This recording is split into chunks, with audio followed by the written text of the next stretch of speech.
Hey guys, so we're going to take an in-depth look at this week's build out. The theme was trolling rig. So we actually have a dual motor system on this boat here. So starting in the back with the Torqeedo 1103, and that is pulled up to its battery under the seat. And here we actually have our 12 volt system, which is running our Xi3. We're using Marine Co plugs here to run it wiring through the hole and give us access ports to be running our power.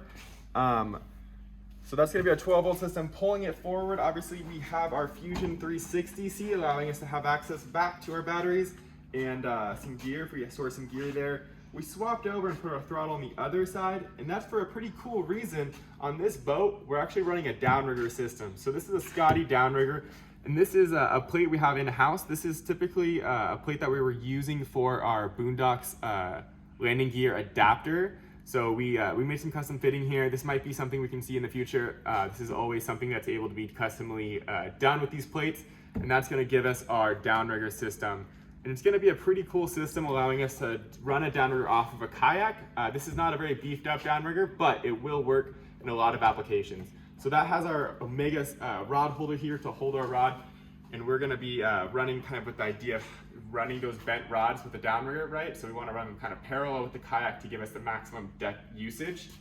So with that, we're gonna need to run a fish finder. So that's what we did with our TRS system here. So our transducer is gonna be dropped through the hole. We're pulling our cords up. We're keeping all of our cords organized here with our gear pod. Running our 12 volt battery here specifically for our TRS system. Keeping our cords nice and neat, putting our display up here. So the only thing left in this area is going to be the foot steering, and that's what's going to be letting us run our Torqeedo system to get out to the spot we're going to be doing our trolling. And what a really cool system here is going to be the Xi3 from Motor Guide. So that's going to be stowed away until we get to the spot we want to go to. Then we're going to retract up our 1103 from Torqeedo, deploy this bad boy, and use remote control to control where we're going out in the water. So once again, this is the ultimate trolling rig that we designed out. There's some things you could add here, make it your own, but this is a really good base to get out there and get trolling.